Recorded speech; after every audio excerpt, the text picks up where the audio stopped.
Bonjour tout le monde, j'espère que vous allez bien. Aujourd'hui, je vais vous parler des violences à l'école. On entend souvent dire il ne faut jamais répondre à la violence par la violence, sinon ça va engendrer encore plus de violence. Sauf que parfois, pour mettre fin à une violence, il faut utiliser la violence. Alors, il y en a beaucoup qui vont être pas d'accord avec moi. Je vais vous donner deux cas. Je vais vous donner le cas d'un enfant dont les parents lui conseillent toujours, si par exemple il a été victime d'une violence, il va crier pour attirer l'attention des profs ou des surveillants, et autre part, il va en parler à son prof ou au directeur de l'école. D'accord.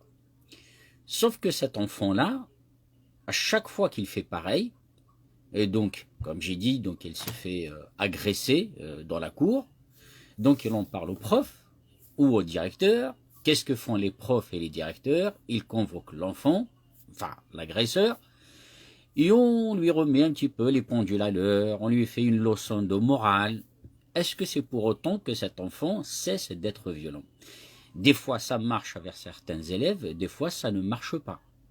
Et donc maintenant, si cela marche avec certains élèves, que peut-on faire avec les élèves avec qui ça ne marche pas? Donc on va prendre, parce qu'au fait, dans cette vidéo, pour vous faire un petit peu interpeller, vous ouvrir les yeux, je vais partir très très loin, très loin, où vous posez la question, comment les serial killers naissent-ils?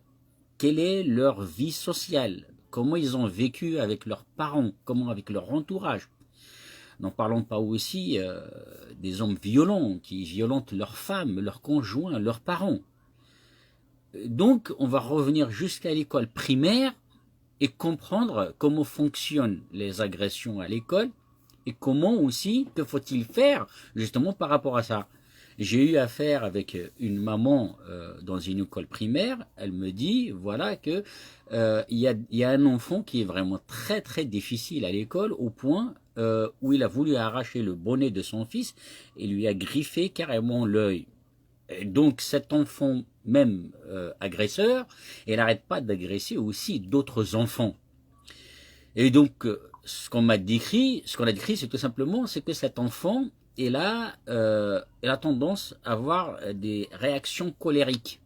Donc quand il est en colère, il doit frapper quelqu'un. Ceci dit, les débuts, les parents n'ont pas porté plainte, ne se sont pas plaints auprès du prof ou du directeur, et cet enfant-là continue comment dire, à agresser les autres élèves. Veuillez m'excuser si je ne vous réponds pas à cette vidéo, il faut qu'elle soit courte parce qu'elle est très intéressante. J'ai remarqué que les vidéos, plus elles sont lentes, plus elles sont longues plutôt, plus elles ne sont pas vues. Excusez-moi, je suis un peu fatigué. Et donc, on a dit, on va prendre l'exemple de cet enfant violent. Sans pour autant rentrer dans le jugement, peut-être que ça vient des parents, peut-être que ça vient de ceci ou cela, donc on va rester juste par rapport à cet enfant qui est vraiment très difficile. Qu'est-ce qui se passe dans la tête de cet enfant? Il est en colère, il doit exprimer sa colère, donc le premier enfant qu'il trouve autour de lui, à côté de lui, donc c'est lui qui va payer les pots cassés ou le prix de sa colère. Et donc, la procédure qui est toujours indiquée à l'école, c'est tout simplement quand un enfant se fait agresser, il ne va pas répondre à la violence par la violence. Au contraire, il va y avoir le prof ou le directeur pour dire voilà, je suis victime de violence de la part de cet enfant. Le prof et le directeur, qu'est-ce qu'ils vont faire? Ils vont convoquer cet enfant violent. Ils vont lui dire, enfin, ils vont lui parler. Voilà, il vont faire une petite moralité. C'est pas bien d'agresser, c'est pas bien de frapper. Cette fois-ci, ça va, mais la prochaine fois, ou peut-être quelque part, ils vont le punir. Sauf que un enfant violent, c'est un enfant violent. N'en parlons pas des enfants violents, mais qui ne sont pas violents, mais on parle d'un enfant qui est violent. Je vais vous raconter cette histoire, je vais revenir à cette histoire de cet enfant. Bon, sans pour autant lâcher cette affaire, on va continuer dessus. Et donc, cet enfant va encore frapper d'autres enfants, donc les enfants vont se plaindre auprès du prof et du directeur, et ainsi de suite.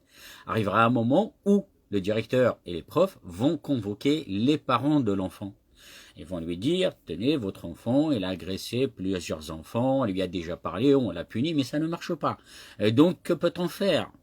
Des fois, les parents n'arrivent pas à admettre la violence de leur enfant, ou parce que ça revient toujours à l'éducation, ça veut dire qu'on a mal éduqué notre enfant, donc ils ont du mal à accepter l'agressivité de leur enfant. Parce que s'ils acceptent l'agressivité de leur enfant, euh, c'est comme si ils savent d'où vient cette violence, en quelque part, donc ça revient c'est un peu compliqué, on va passer à autre chose. Et donc, le directeur de l'école va dire, écoute, votre enfant est violent, ce qu'on va faire maintenant, il doit aller voir un psychologue. Et donc, ils font le nécessaire pour qu'il aille voir le psychologue dans une institution, sauf que l'enfant lui-même continue à agresser dans l'école. Donc, là, on convoque l'enfant, il n'y a rien à dire parce qu'on lui a déjà parlé. On convoque une deuxième fois les parents vont dire, vous nous avez demandé d'emmener notre enfant chez le psy, il est chez le psy. Maintenant, je n'y suis pour rien. Vous voyez? Et donc, est-ce que pour autant, cette violence a été réglée? Elle n'est pas réglée. Parce que, en attendant que l'enfant consulte un psy, pour savoir d'où vient, trouver des solutions pour qu'il ne puisse plus être agressif, mais quand même, il continue à agresser les autres enfants. Est-ce que les parents peuvent toujours accepter que leurs enfants soient toujours agressés?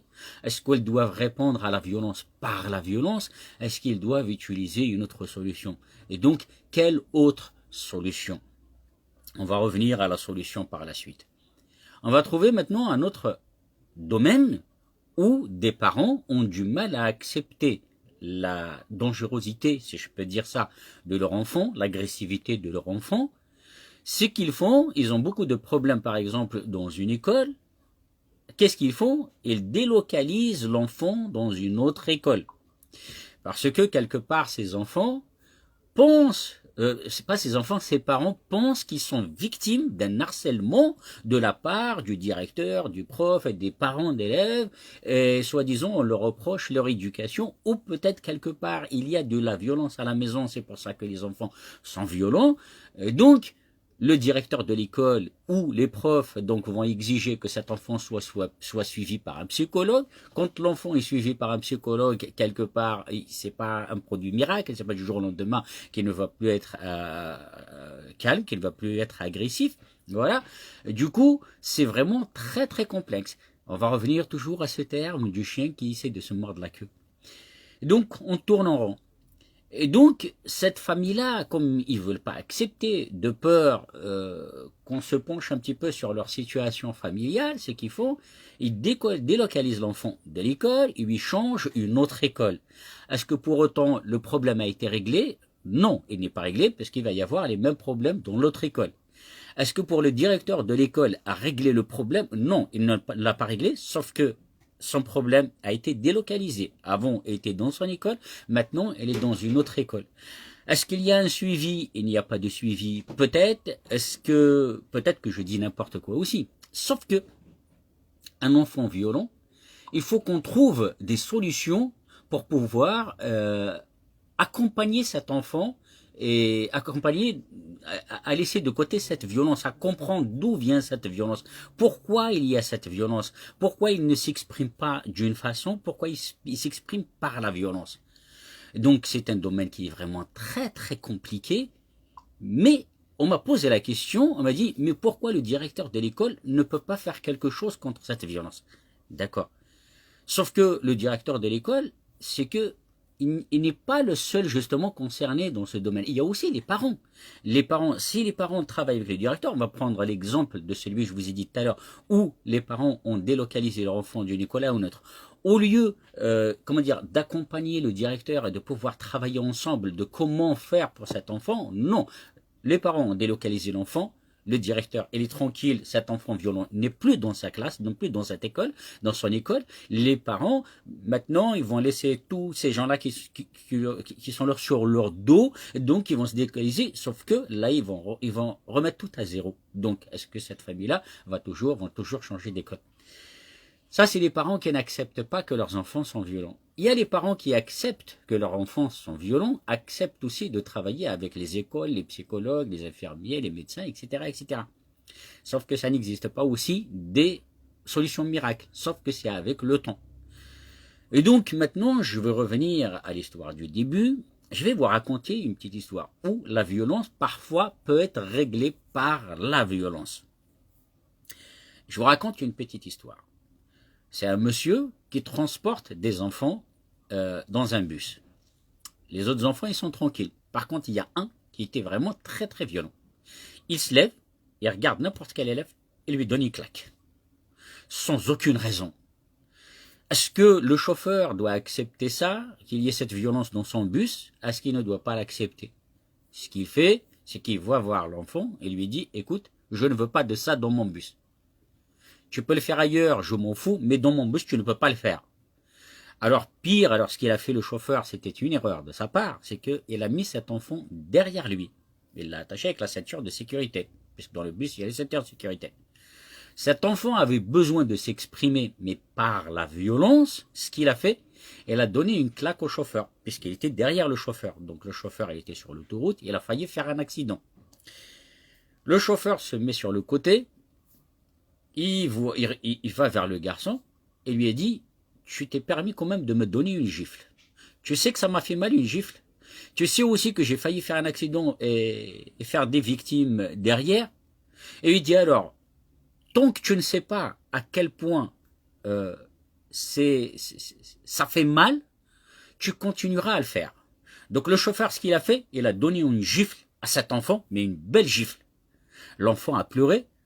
Alors le chauffeur lui a dit, est-ce que ça t'a fait mal? Il lui a dit, oui, ça m'a fait mal. Et il lui a dit, alors moi quand tu m'as tapé, ça m'a fait mal, et à chaque fois que tu tapes ces enfants-là, ça leur fait mal. Et ben dorénavant, à chaque fois que tu vas frapper quelqu'un, on va te frapper aussi. À chaque fois que tu vas faire du mal à quelqu'un, on va te faire du mal à toi aussi. Et ben, miraculeusement, c'est que le problème est réglé. Est-ce que pour autant il a été voir les psychologues? Non. C'est parce que tout simplement cet enfant a toujours fait ce qu'il voulait faire. Donc là aussi c'était pareil. Il se lève, il enlève la ceinture, il se lève, il va voir un garçon, il lui casse les lunettes, il le tape, il l'attrape par les cheveux.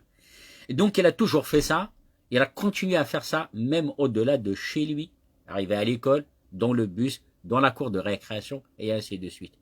Et donc la violence, on ne peut pas répondre à la violence par la violence. Parfois, on peut répondre à la violence par la violence. On va voir, je vais vous donner un exemple, à la maison, entre un homme et sa femme. Quand il y a un problème, ils peuvent le régler gentiment, calmement, en s'asseyant, voilà, faire un débat. Sauf que des fois, la femme veut avoir raison, donc elle va hausser la voix.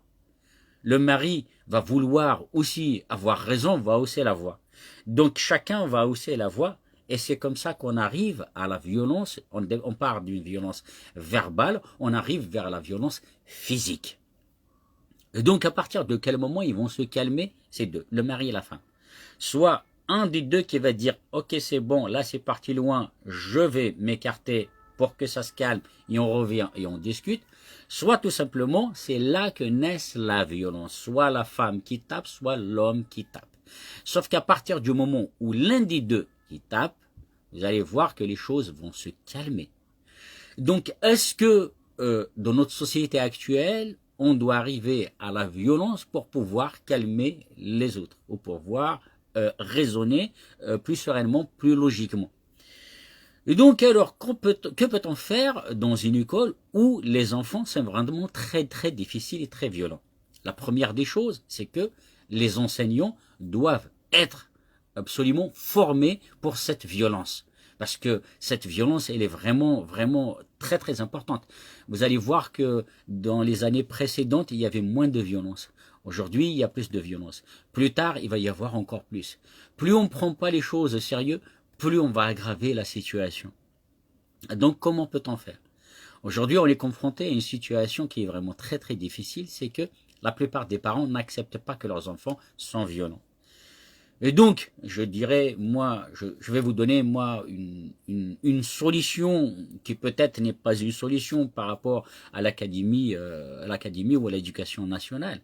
Mais tout simplement, on ne peut pas mettre des enfants violents dans une classe où les enfants sont calmes. Parce qu'automatiquement, il va y avoir toujours cette histoire de violence dans la récréation, dans les cours de récréation. Et donc, ce que doit faire peut-être, c'est tout simplement le psychologue de l'école doit travailler avec les parents. Actuellement, il y a des parents qui acceptent de travailler, mais ils n'acceptent pas. Mais le directeur de l'école a le pouvoir de créer une classe spéciale pour ces enfants violents. D'accord, vous allez me dire, dans ce cas, on a catégorisé ces enfants. Ok, si on ne catégorise pas ces enfants sont toujours dans la violence. Si on les catégorise, néanmoins, ils se retrouvent dans une classe où ils sont tous violents. Ce qui veut dire le prof qui va être l'enseignant doit être formé justement pour ça. Que ce soit un psychologue, que ce soit un prof psychologue. Ce qui veut dire travailler sur le comportement en plus des cours normaux comme les autres enfants. Et donc aujourd'hui, l'État ou le gouvernement doit absolument prendre en considération la violence faite à l'école. Je vais vous donner un exemple simple, le 13e arrondissement. Monsieur Jérôme Koumé, qui est maire du 13e depuis 2007 à ce jour, il a été reconduit sur plusieurs mandats. Aujourd'hui, le 13e arrondissement, il a été fait vraiment d'une logique incroyable. Il n'y a jamais eu de racisme, il n'y a jamais eu de différence entre les races, il n'y a jamais eu de différence entre les cultures. Quelle est la procédure qu'il a adoptée justement pour faire du 13e arrondissement l'arrondissement le plus respecté, le plus culturel possible, le plus uni en quelque sorte? C'est un miracle ce qu'il a fait. Et donc, la procédure ou le système qu'a utilisé M. Jérôme Koumé, maire du 13e arrondissement, on doit l'adopter aussi dans les écoles. C'est pour ça que j'invite la plupart des directeurs d'école et des enseignants de se rapprocher du maire du 13e ou de l'arrondissement, de ses adjoints, et de pouvoir parler, parce que je suis sûr et certain que si le maire a réussi quand même à faire du 13e arrondissement un arrondissement multiculturel sans aucun, sans racisme, sans préjudice, sans rien, sans problème, ça veut dire qu'on peut améliorer ça aussi dans nos écoles. Je ne vais pas m'attarder sur cette vidéo parce qu'elle est vraiment très très importante. La violence à l'école, doit-on répondre à la violence par la violence ou doit-on répondre à la violence par la discussion, par le débat, par la parole? Voilà. Donc aujourd'hui, on sait très bien, pour ça que je vous ai dit tout à l'heure, que certains enfants violents à l'école primaire, puis collège, et qui n'arrivent pas à finir leurs études, certains sont suivis, donc ils finissent par devenir en quelque sorte calmes et laisser cette violence de côté. D'autres, quand même, quittent l'école. Ils vont sur d'autres chemins qui ne sont pas bien pour eux ou pour leur famille ou pour la société. C'est pour ça qu'à un certain moment, on trouve dans la société beaucoup de violences conjugales. On trouve beaucoup de violences dans les rues. On trouve beaucoup de violences, beaucoup aussi de serial killers. Ça part aussi de l'enfance. Parce que, ce qu'on avait dit dès le début, ce qu'on donne à nos enfants, c'est ce qu'ils vont nous donner plus tard. S'il y a de la violence dans les foyers, automatiquement, ces enfants-là grandissent dans la violence. C'est pas forcément à 100%, mais on peut dire qu'à 50%, ces enfants-là vivent dans la violence, grandissent dans la violence, et ainsi de suite. Voilà, donc, ce que j'ai à vous dire, c'est tout simplement aux parents qui ont des enfants un peu difficiles, qu'ils se rapprochent et qu'ils puissent travailler justement avec les directeurs d'école, avec les profs, avec les psychologues de l'école, avec les psychologues des autres associations et institutions, qu'ils se rapprochent pour qu'ils se fassent aider. Parce que aider son enfant, c'est aider soi-même, c'est aider la prof de l'école, c'est aider le directeur de l'école. Aujourd'hui, l'école sont là pour tout simplement enseigner nos enfants tout ce qui est éducatif. Par contre, l'éducation civique, ce sont les parents, ce sont les familles qui doivent éduquer, apprendre à leurs enfants à dire bonjour, bonsoir, merci. Il n'y en a pas justement se laisser aller du côté de la violence. L'école, on a tendance aujourd'hui, on a tendance à mélanger les choses. On se dit, mon fils, je n'ai pas réussi, et ce n'est pas un reproche, et ce n'est pas un jugement. Si aujourd'hui je n'ai pas réussi à élever mon enfant, j'espère qu'à l'école, ils vont le faire. Sauf que ce n'est pas comme ça que ça marche. L'école ne font pas de miracles. Le premier miracle, c'est à la maison. Le deuxième miracle, c'est à l'école. Et ainsi de suite. Voilà, j'espère que vous avez compris Et ne portez pas de jugement à mon égard, c'est tout simplement ce que j'ai constaté, ce que je vous dis. Donc, doit-on répondre à la violence par la violence ou doit-on répondre à la violence par un débat? Voilà, si vous avez des propositions, si vous avez des choses à me dire, j'attends vos critiques, j'attends vos suppositions et je vous souhaite une agréable journée et surtout bonne fête de fin d'année. À plus.